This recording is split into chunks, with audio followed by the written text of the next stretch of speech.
So my name's Jessica Bean. I am actually trained as a research scientist. That's my formal background. And I got my PhD at UC Davis in evolution and marine ecology, and also studying isotope chemistry.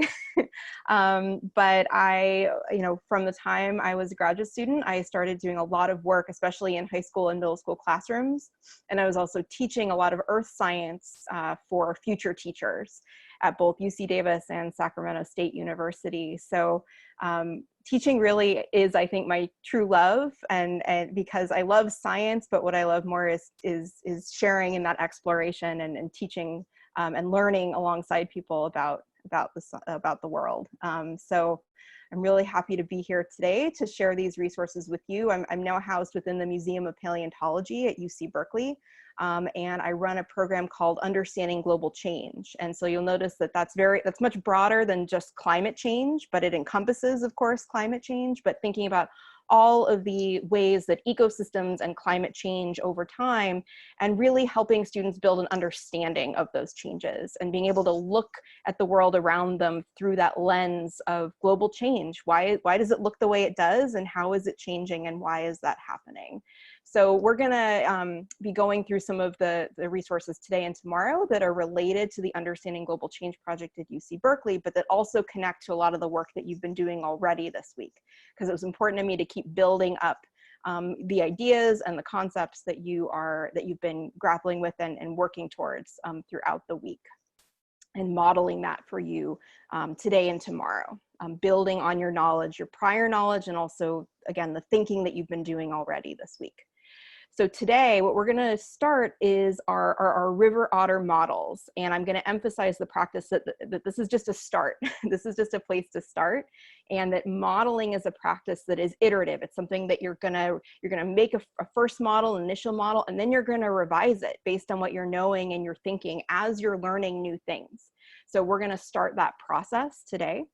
I'm going to introduce a really awesome tool to you called Seek that helps you identify and explore the organisms that are literally in your backyard or in your neighborhood, and then how we might use that information from Seek to help us build up our models over time. Because again, what we want to do is connect back to these otters and this model that we're building to understand the otters over the next couple of days. So I just want to give a shout out to the River Otter Ecology Project. You'll be hearing from them on Friday. We're very excited to have Megan join us to share her project with us. But I do want to say that for the greater NOAA project, which Eileen, have you mentioned the NOAA grant and the project to this group yet? I haven't mentioned it yet, so you go ahead and start. Sounds great. So we've received some funding from NOAA through the Marin County Office of Education to build a new program over the next 3 years with hopefully some of you. We want you to be a part of it. And the idea is that we're going to be building up new resources that focus learning about watersheds, thinking about watersheds and the role that they play in our community, but then also relating it back to river otters and understanding river otter ecology and these amazing organisms that live, again, pretty much in our backyards. We're very lucky. So that is going to be one of the focal points for this new grant that we are working towards. Eileen, do you want to add anything to that? Yeah, and I didn't mention it earlier because there is this small stipend and I didn't want the other teachers to feel bad that they couldn't be a part of it. And it would be some continued resources and help this year with Dr. Jessica Bean, and also you'll meet on Friday, Megan from the River Ecology Project. So the River Otter Ecology Project. So it's going to be exciting, and by Friday, or possibly even tomorrow, we'll have a flyer so you can sign up if you desire. Okay? Thanks, Jessica. Awesome. Thanks, Eileen. Just wanted to mention that early on to sort of foreground with some of the work that we're doing. So, all right. So river otters, you already started talking about them, right? You were introduced to them yesterday by Sagit when she gave her presentation. And so she did a brainstorm with all of you about what do you know about river otters, write down your ideas. If this were in a classroom, I would have done a think, pair, share just to get those very, very initial ideas out and then share them with the whole group. And what's awesome is that river otters are a really wonderful phenomenon, and specifically an anchoring phenomenon. That word is thrown out a lot in NGSS, but I really want to unpack it a little bit just for a second. So we're going to keep our teacher hats on for just a second, and then we're going to go into learner mode. But a phenomenon is a puzzling event or process whose full explanation requires a wide range of science ideas to be coordinated with one another and with evidence. So an anchoring phenomenon should be something that really sustains learning, that connects a lot of big ideas, and that it also is, again, hopefully is something engaging that students really want to learn about and is immediate and relevant to their environment. And so that's why river otters are such a great anchoring phenomenon in this case, especially because of where we live. Because if we look at historically what has happened to the river otters, we knew that historically they were in most of the watersheds in the Greater Bay Area. Historically, 100 years ago. Now, in 1995, there was this range map that was created based on data that they had at the time from the California Wildlife or California Fish and Game. And so you saw this yesterday. And what you noticed, I assume, is that Marin County is not a part of this range map. But what's happened since the 1980s and 90s is people have been saying, no, we're seeing river otters. They are returning. They are present here. Something is changing. And so you saw one of those observations that was made, this amazing video. You guys saw this yesterday of the otters coming out of the water. I see some nods. Yeah, so again, this was just one of many observations that's been made in Marin since the 1980s and 90s. And I actually have a personal story. I was kayaking as a child on the Russian River, and I remember this amazing river otter popping his head up out of the water right in front of our boat and thinking, what is that? That's amazing. And I kind of knew what a sea otter was, but I didn't know about river otters. Yeah, maybe I was 6 or 7 years old. So again, this is a very personal story for a lot of people in Marin and Sonoma County, seeing these river otters and knowing that historically they were here, but then for a long time we didn't see them, right? And even the Fish and Game didn't recognize that they were present here. So on Tuesday, you were asked to generate questions and think about why are people observing otters in Marin now? And you worked in groups, right? And you organized your questions and thought about what is your big overarching question, or how would you organize all of the different dimensions to the questions that you're asking. And then what I was super impressed to see was the questions that you generated, right? These are your questions from the 7 groups that reported out yesterday. About what you wanted to know and what you wanted to understand more about the otters. And again, the reason also why this is a great global change phenomenon is this is a very hopeful story, right? These otters we're seeing them, they're coming back, they're present. So we want to use these very hopeful stories to leverage that learning and thinking about ecosystems and why the world is changing. So just to go through these real quick, so group 1 wanted to know about the family structure of the otters and the mommies and babies, and how long is the dad around, and how long do they all stay together? And then group 2 was asking, what are the changes that have caused the river otter populations to come into Marin County? And again, group 3, very similar, what's causing the increase? Why, the big why question, why is the river otter population increasing? Group 5 said, what are changes over time, a little more specific, what are changes over time in the habitat, right, that are causing the river otter sightings? And then group 4, again, very similar question, what happened to cause their range change? Group 6, what do otters look for and need? Okay, so thinking more from very much the otter's perspective, and how up to date is the information that we have? Do we need more maybe data or observations? And then can the health of the watershed impact the ecosystems within it? So thinking more, this is a great question, thinking more broadly, right? So what has changed to cause the river otters to return, right? Thinking about that ecosystem. So what I did was I took all those questions and I thought, okay, well, what's if we had to now combine all these questions and squish them into one question, what is that big overarching driving question? So the reality is, why have river otters returned to Marin in the last 40 years? This is our big question. And phenomena should have a big why question, right? Why questions are complex. right? They can't be answered with a simple yes or no. They require you to synthesize lots of different sources of information usually to answer them. And it can't be just easily Googled, right? It's not just a thing you can slip into Google and say, let's know all about the river otters and what's changed in the last 40 years in Marin.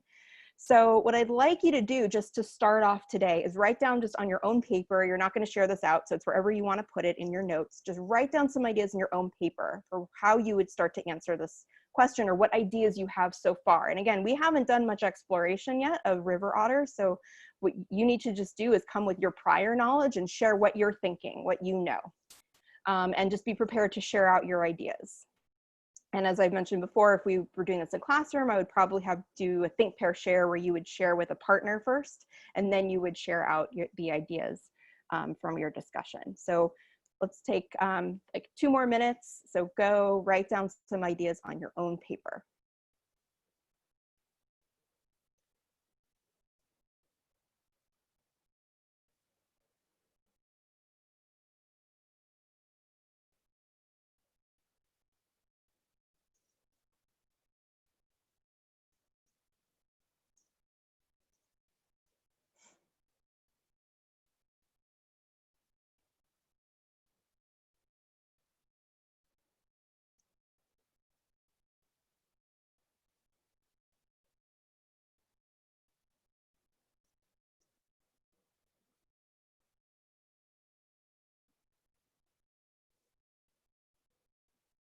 Give everyone maybe another 30 seconds.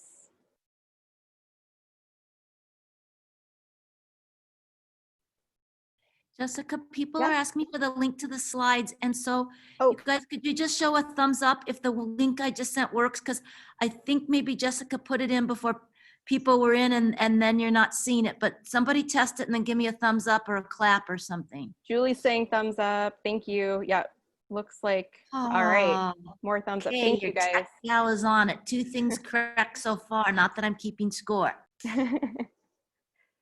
All right, so feel free to unmute yourself and let's share out what are some just initial ideas that we have about why river otters are present again in Marin. Why are people seeing them here? What might have changed? I'm thinking that the environment has changed because we're trying to take care of the environment a little bit more. So it's a lot healthier. The rivers, the creeks, the streams are all being maintained better. So it's a healthier environment for population. Thank you, Deb. Yeah, so I heard words like maintain and healthier. So what do we mean by that? Does anyone want to unpack those ideas a little bit more? I'd like to, sorry. Go ahead. No, wait, go ahead. Oh, I'll bounce off of what Debbie said, or sorry, Deb, no, I want to presume your name. Either way. Okay, cool. I believe in my knowledge, like kind of the early to late 90s, late 80s, when California specifically got the California Environmental Qualities Act, which really put a lot more regulations and laws on pollution and different types of things getting into our waterways. So that was one of my ideas, or perhaps maybe some invasive species had been gotten under control or something. I know that was a big push in the early 90s too in California.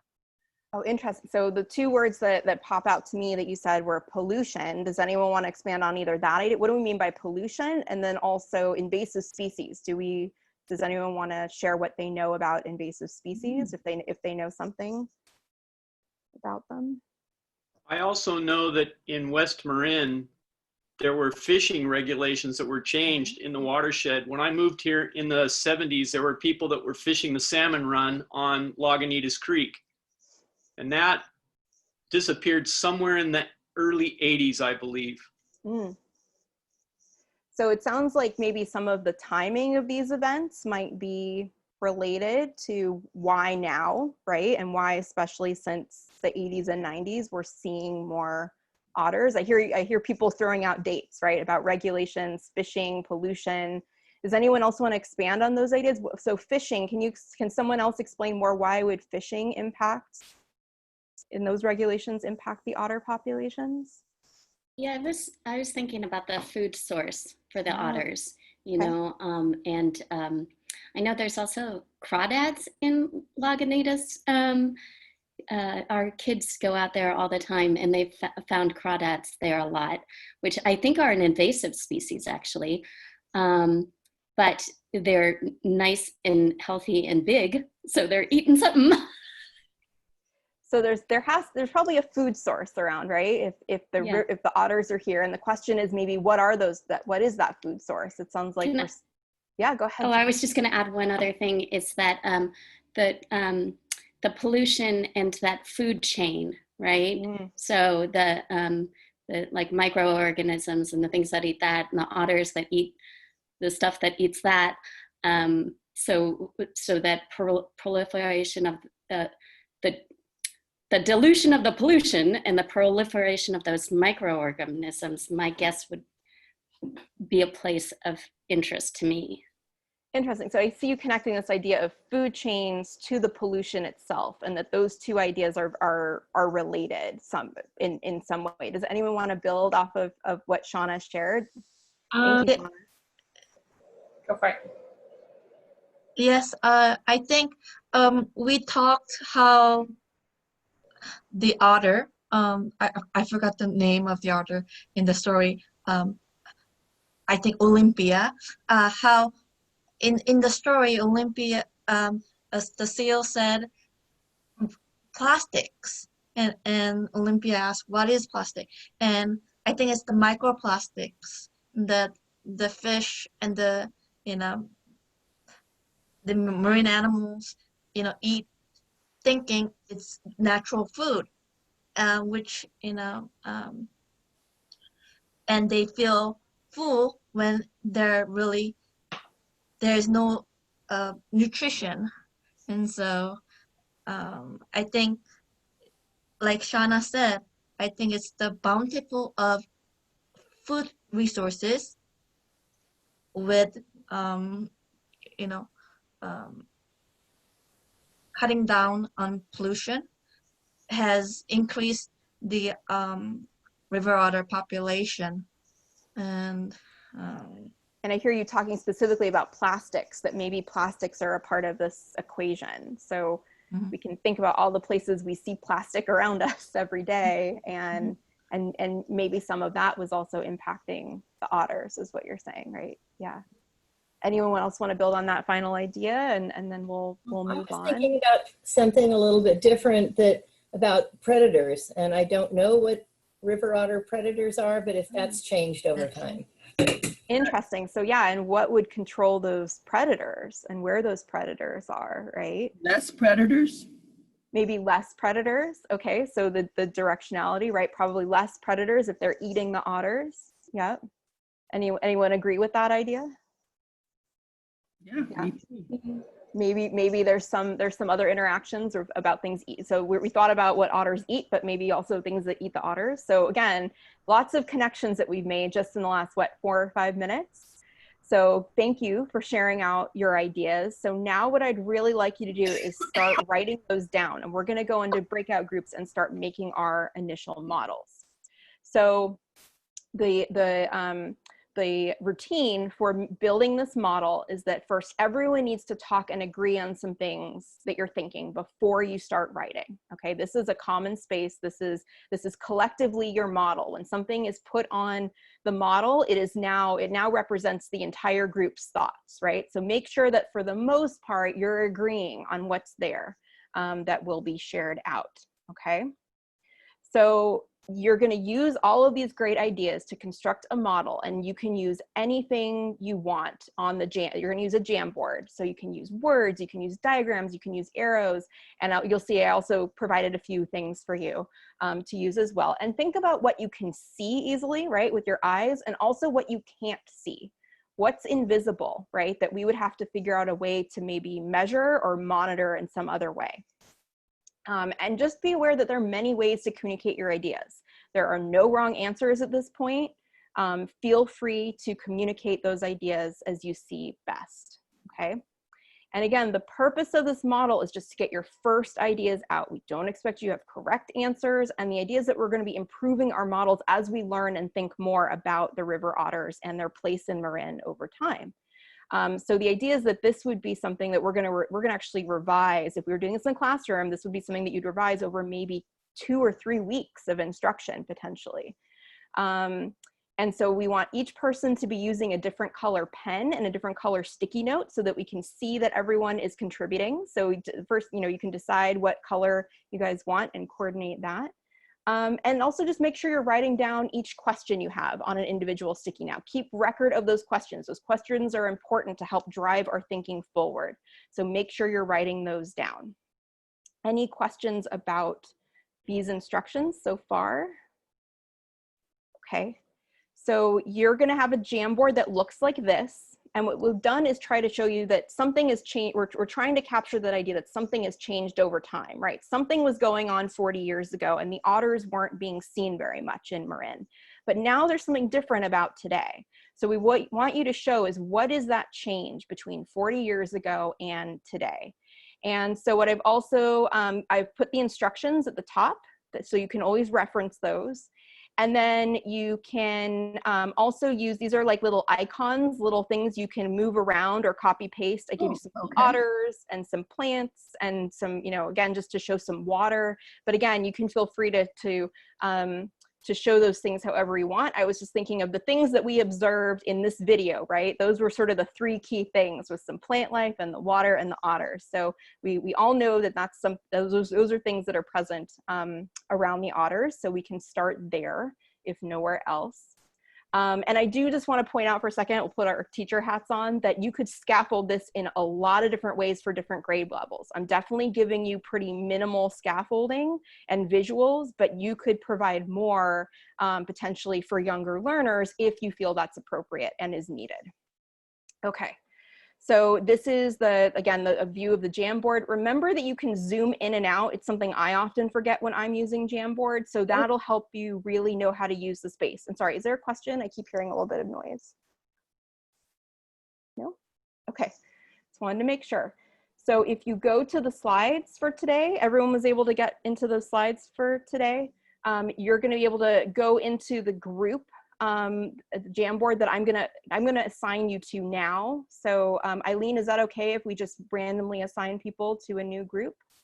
So what we did, if you tell me how many people to put into a group, I can make those breakout groups. And then what we did yesterday, we said, so when it comes on the screen, it says you're in breakout room 3, then you just click on the Jamboard group number 3. And Perfect. Kelsey joined us. And so in the chat, she put a direct link to the Jamboards. So all you have to do is click on that. And then if your breakout room says breakout room number 2, then when you get to the Jamboard, click on group number 2. Perfect. So I just made some breakout rooms and I am going to, let's see, everyone's going to have about 3 to 4 people in their breakout room. How does that sound? Okay. So I'm going to open up, let's see, open up the breakout rooms so you can start working now.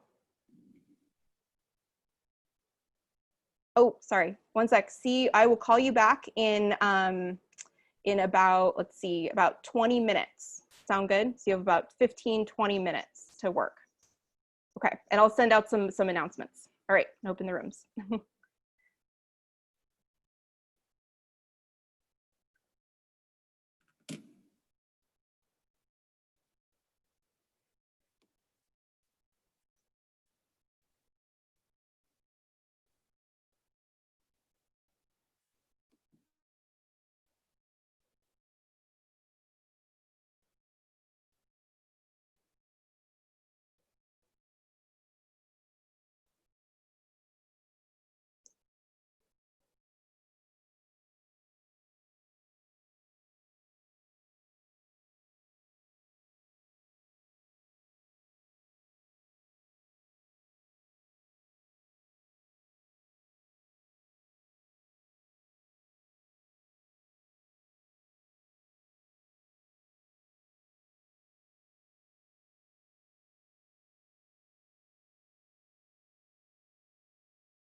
Dara, are you in this room?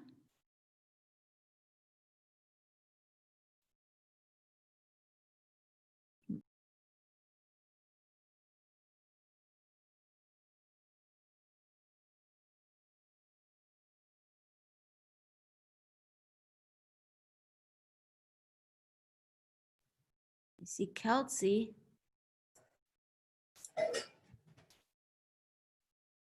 Hi, Kelsey.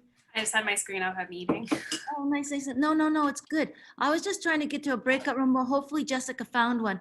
I need there to be a breakout room where people are being recorded because it's such an awesome activity.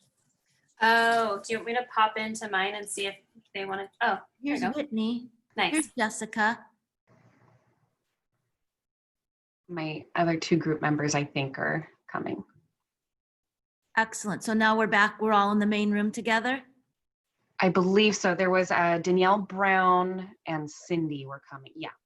Yay. Okay. Thank you, Jessica, for getting them. And so you agreed to be recorded? Thank you. All right.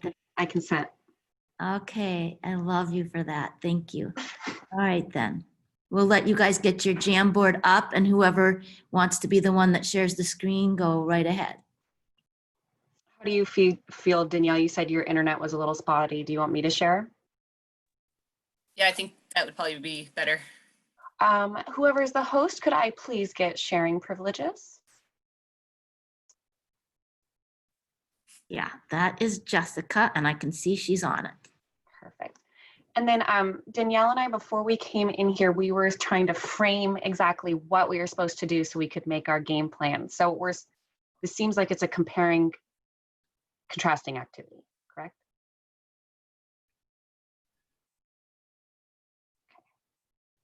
Can you see that okay, Danielle? Mm-hmm.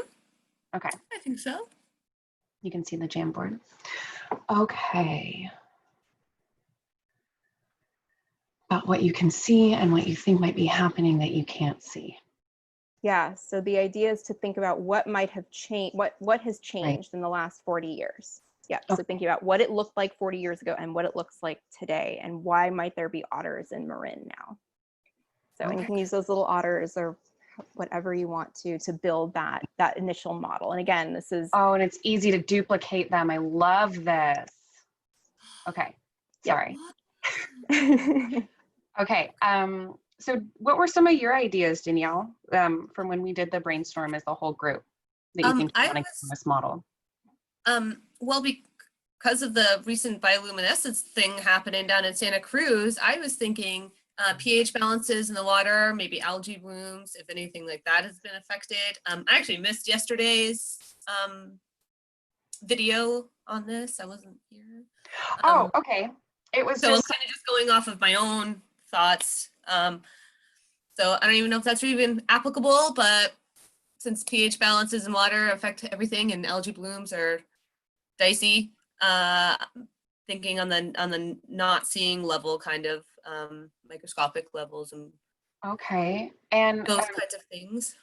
do you want me to be recorder and just kind of slap down things that we're talking about, or do you want to do your own sticky notes or use a specific color? No, I mean, I put it down in the sticky note on the Jamboard, but I'm a little like, I'm not sure if this is the right Jamboard. Are you in Jamboard number 4? Because I'm not seeing you on. I'm not seeing anything that you would have put down yet, unless I'm on the wrong one.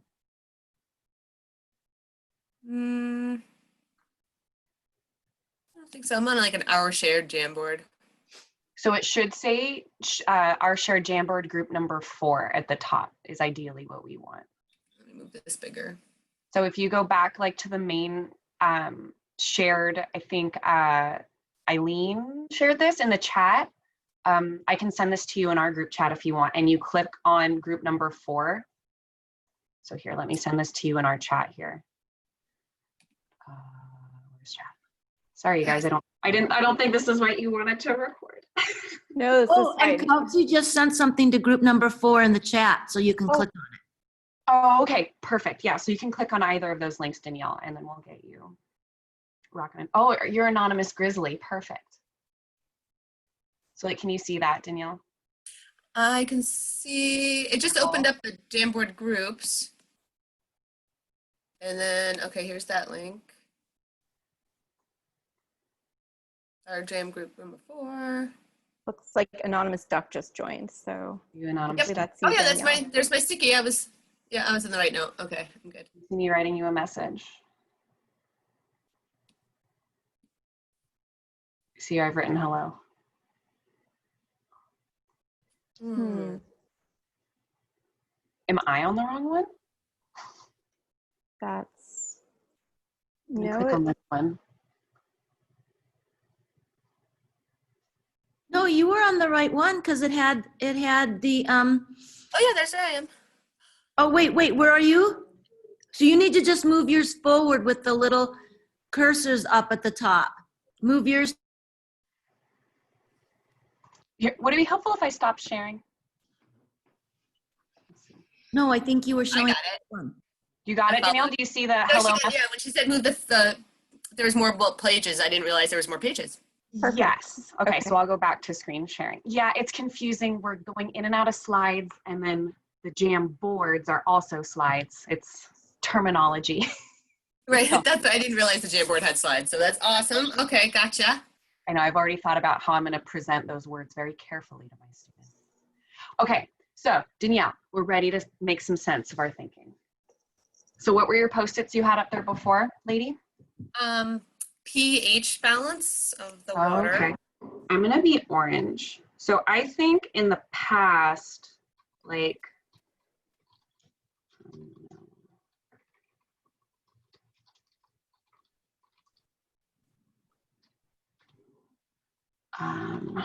so I thought that, like, because I brought up to the group that the lack of, maybe there was less regulations 40 years ago, so there was more pollution being put into the environment was one of my ideas.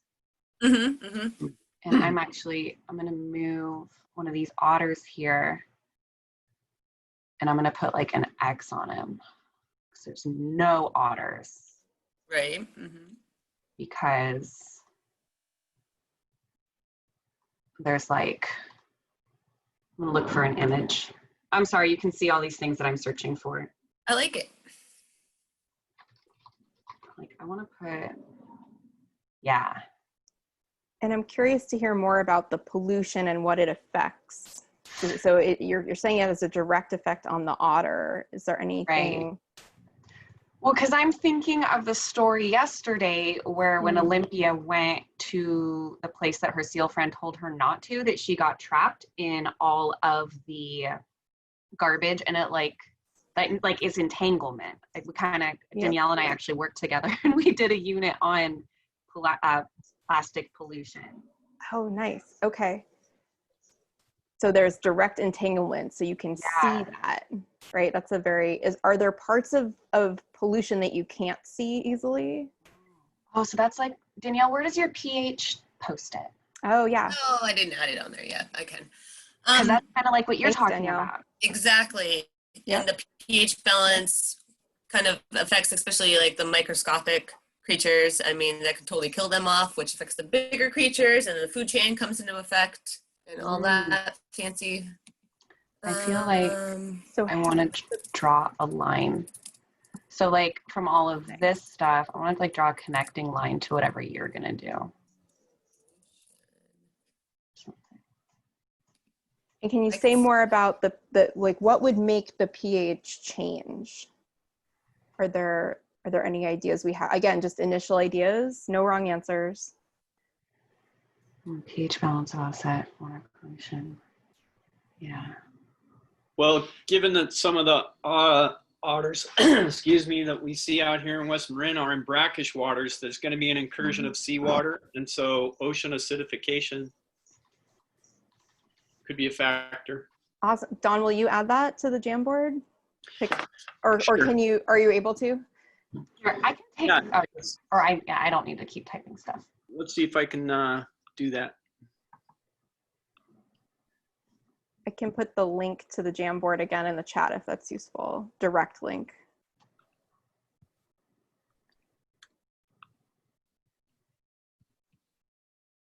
And then it's on page 4. Okay, so this is great. So we're talking about things that we can see, entanglement from pollution, and things that we can't see. there are other things that maybe we can see that would be affecting river otters? Thinking 40 years ago and comparing today and what it's like to live in Marin today.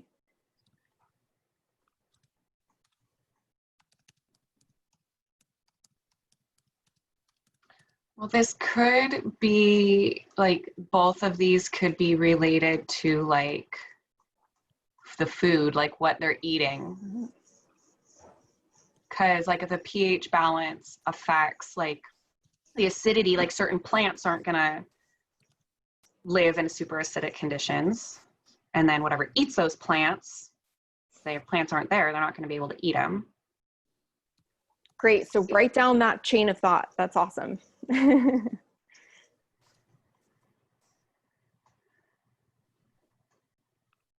So make that thinking visible. Anyone want to add to that idea? That idea of like the water, what did you say, affecting the plants? Yeah, I'm totally blanking on the actual good science word. That's okay. Use your everyday language. Yeah, because like the pH, do you know the word, Danielle? Oh, is she gone? No, she's still here. Danielle's here. Danielle, do you remember, like, is there a word for like just non-optimal pH? Like it's like the acid. Oh, You know what I mean? Like it's not homeostasis. That's not what I'm looking for. It's not like symbiosis. right. I gotcha. You know what I mean? I might be just making up a word.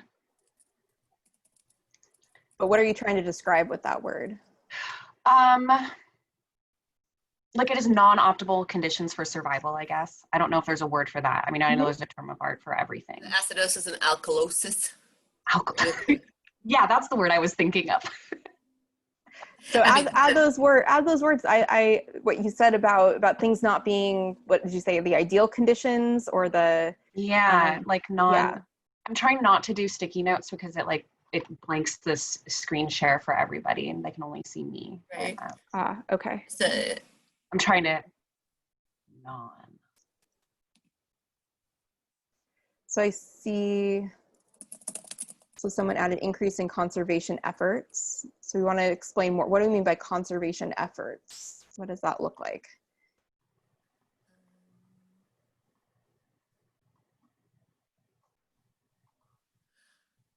You want to expand on that idea? what I remember is that, well, I was just thinking about, I used to be a scout leader and one of our parents, actually, she worked at the Point Reyes out there and we did wetlands research and activity out there. And I know there was a big push in the increase of particularly the wetlands area of expanding it and making sure that not so many people can come in, and then huge efforts in always making sure that the beaches were cleaned up and they always checked the water and what was going on above and below the water, and then the visible and invisible aspects of the wetlands.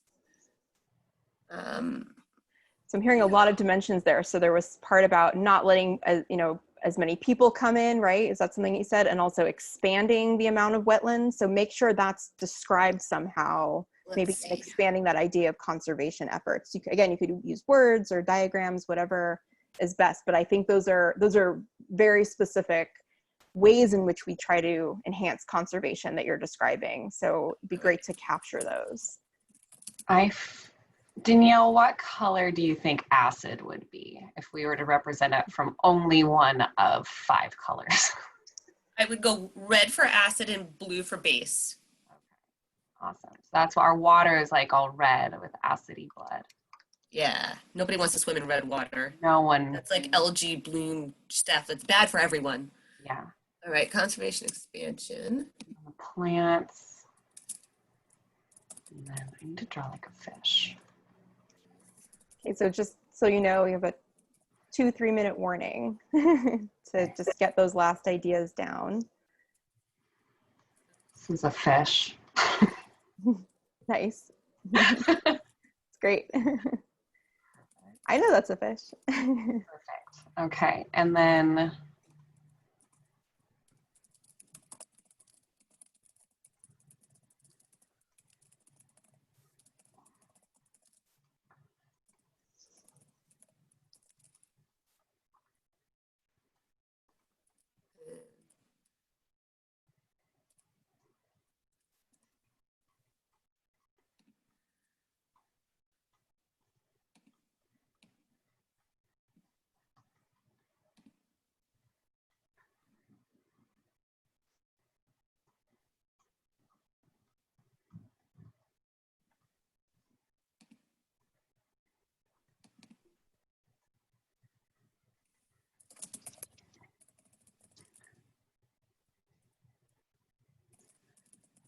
I'm sorry, my thinking took up so much of our space. I tried to keep it on the Oh, bottom.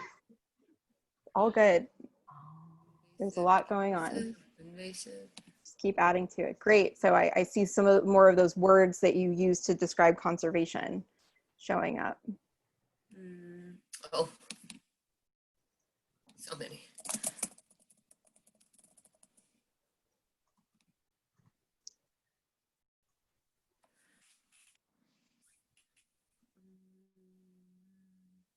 All right, so I'm going to be calling everyone back to the main room if you just want to finish up your ideas. But thank you for participating, Danielle and Whitney, much appreciated. Thank you for your And patience. Dawn. Okay, Thank you so all. I'm gonna stop the share then. Is that good? Yeah, it's great. Thank you so much. Nelene, you'll start. Oh, you're recording again. Great. Thank you.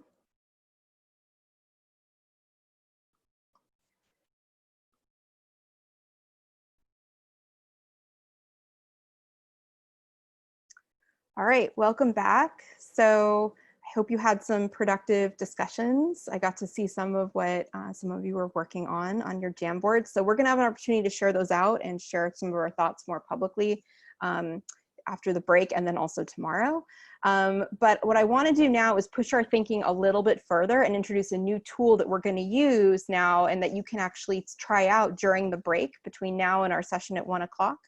But the first thing I just want you to do is take 1 minute and think about, if you saw this video yesterday, think about what you saw in the otter video. If you didn't see the video, just think about what you're seeing in this image right now that shows you these otters in this environment.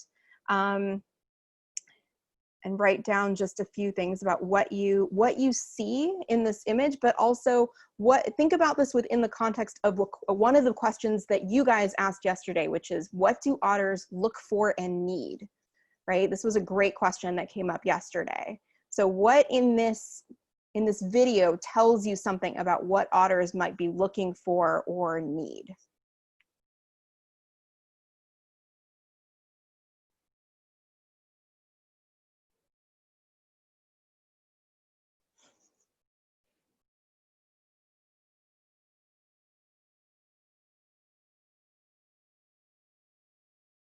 Does anyone want to share out? What do they think?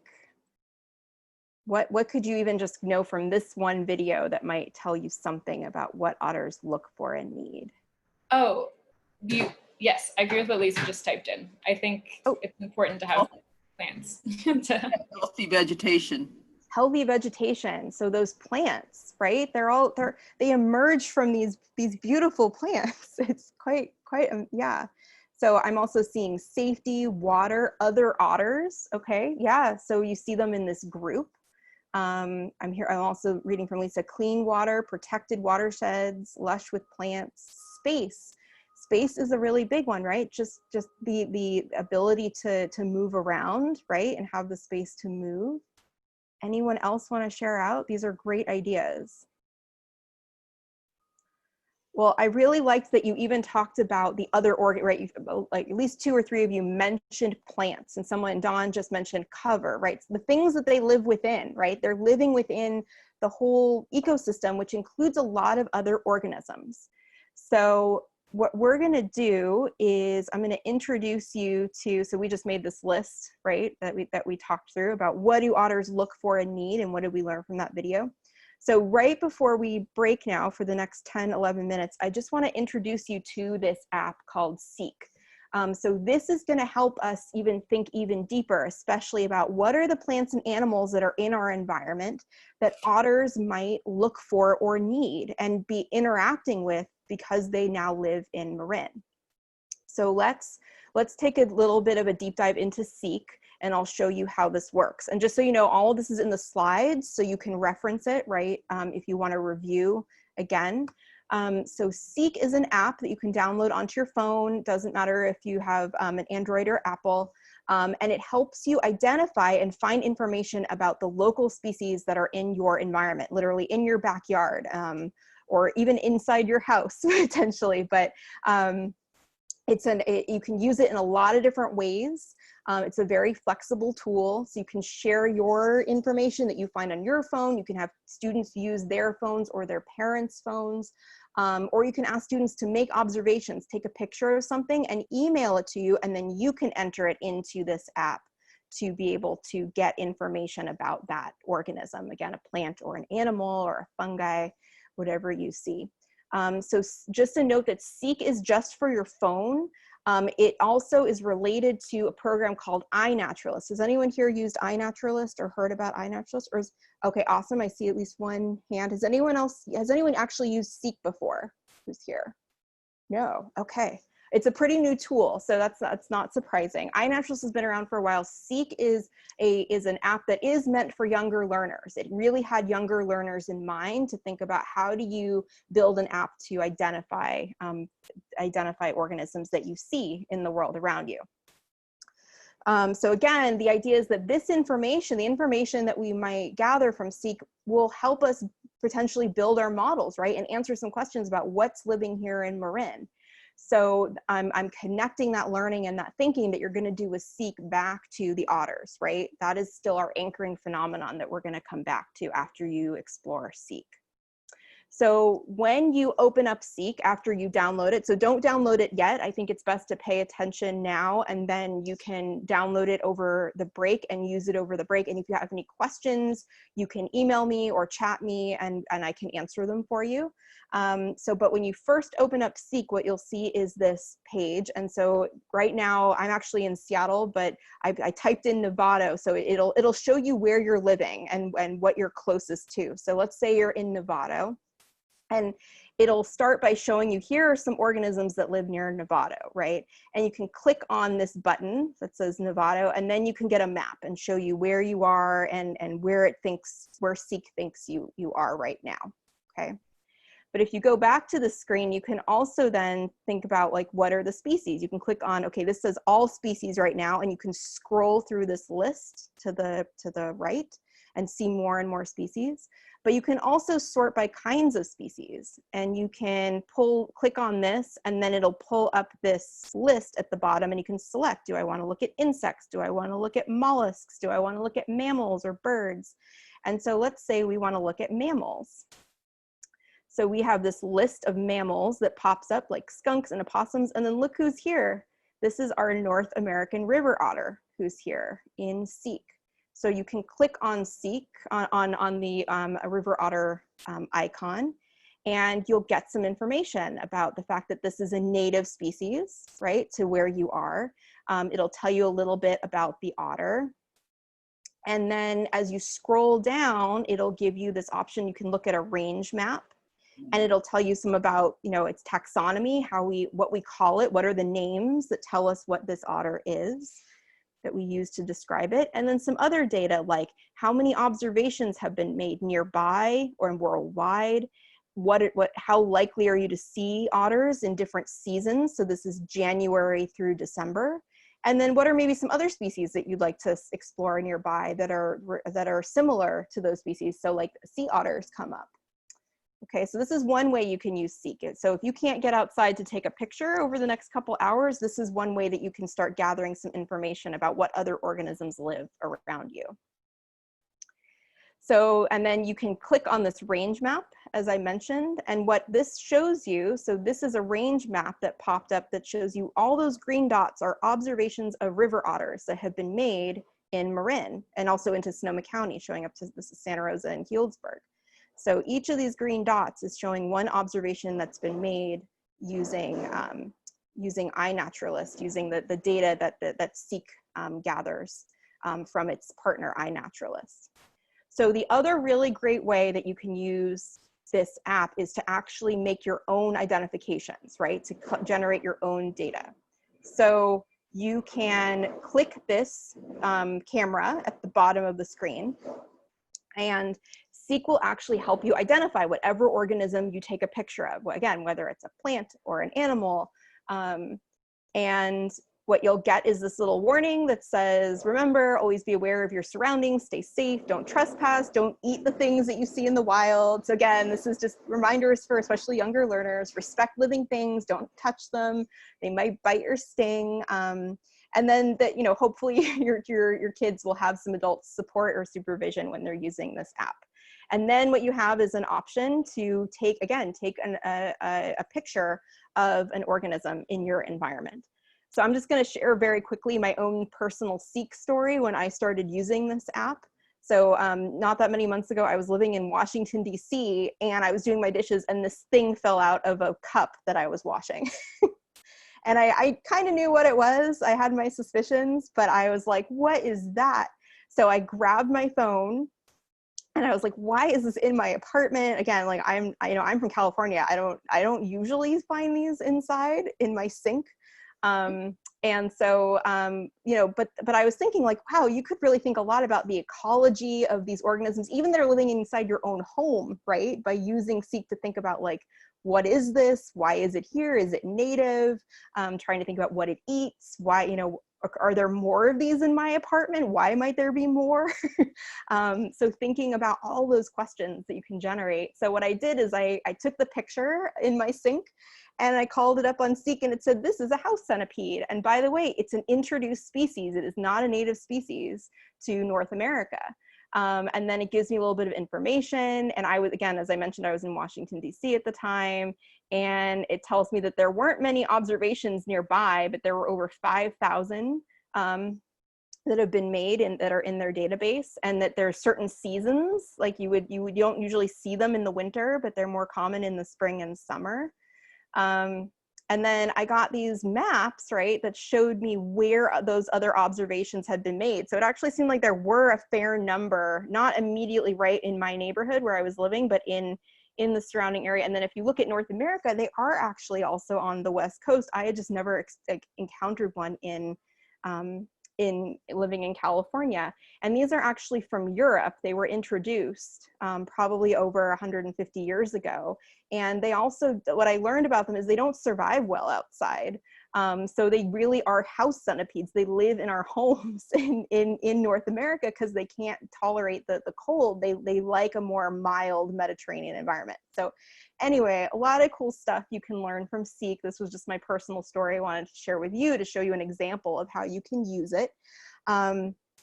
As I mentioned, its parent or sibling program is called iNaturalist, and iNaturalist is something that you can also call up on your computer. So if we looked for this, we'll find the same observations that are in Seek, the same maps. They look a little different.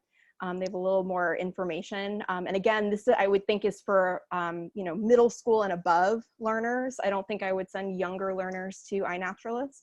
But you can get that same data about the North American river otter by searching for it in iNaturalist and thinking about, you know, where are those river otters in Marin and where have they been observed. So here's one observation that was made in Phoenix Lake. It looks like it was made in 2014. And this person was lucky enough to snap a picture of it to be able to share. Okay, so what I'd love for you guys to, and then this is just showing you again, you can see that range map. It's very similar data. It's the same data actually that you can see in Seek that you search for there. Okay, so on the break, you have 2 hours, right? And I know that there are a lot of other things you probably need to take care of. So hopefully this won't take too long, but I'd love for you to download Seek so you have it on your phone.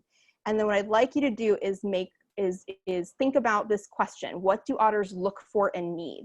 So make at least one observation. So ideally take your own picture, right? And of a plant or an animal using Seek and have Seek identify it and tell you and learn something about that organism. If you can't get outside, which I understand because all of us have a lot of different responsibilities right now, if you can't get outside, find an organism nearby. Like I showed you, you could search and find those organisms and think about, you know, again, how is that organism related to the river otter? Is it something that they might look for or need, or does the river otter live where this organism lives? Is it affected by it? So you can be thinking about some of those, the organisms that Seek provides. And so then finally, make sure that you capture a screenshot on your phone in the same way that I have this screenshot of my image. So I took that photo and then I, you know, had it search, and this is what I came up with. So if you can grab a screenshot of that and be prepared to share that out after the break, that would be awesome. And I've created a Jamboard page that's just the page after the models that you started. So be prepared to upload that image onto your Jamboard so you can share it publicly with your colleagues. So, and all these instructions are also on the Jamboard if you want to look at them as well. So Eileen, do you have anything you want to add before they go on break for a couple hours? No, I think this is great. I'm learning so much. Thank you. So yeah, just make sure everybody come back at 1:15 and we'll just continue on. All right. Yep. We really appreciate it. Go have fun. Yes. Have fun. Take a break. Hopefully. Yes. See you soon. Thank you for all your participation.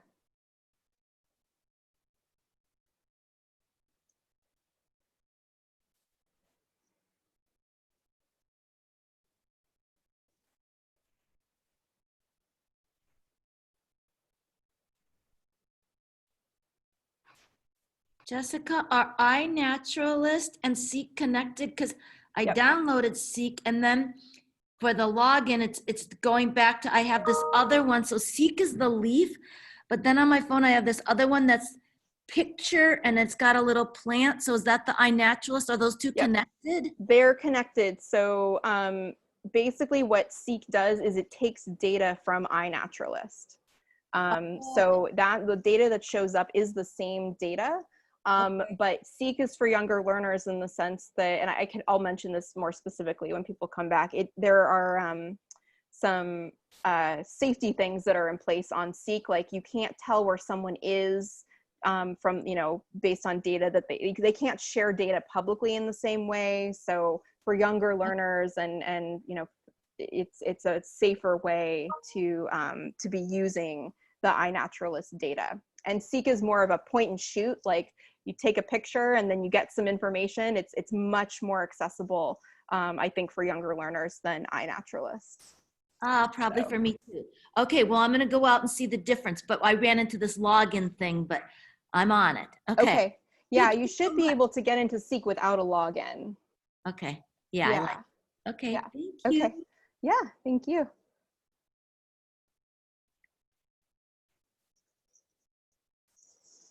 Thanks for participating, Dawn.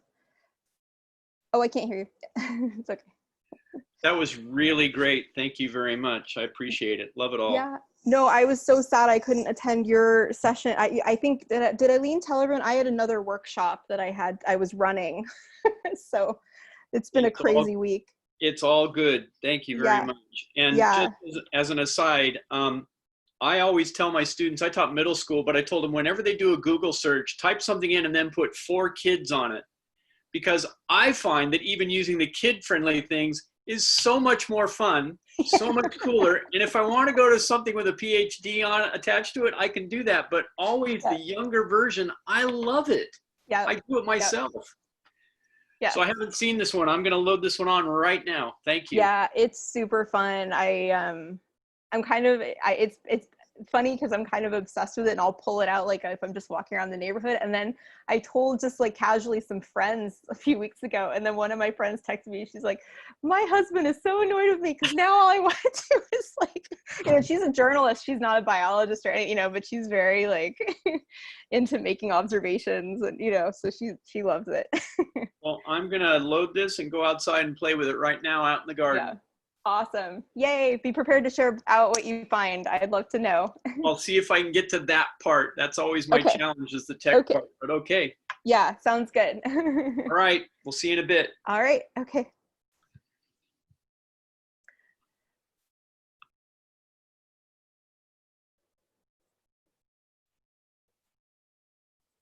So Eileen, I'll see you at 1 or a little before. Yeah, we'll log in at 1, and then I think the time that we have everybody coming back is 1:15. Oh, okay. Good to know. Okay. All right. Okay. Go have a good lunch. Great. Bye. You too. Thanks. Bye.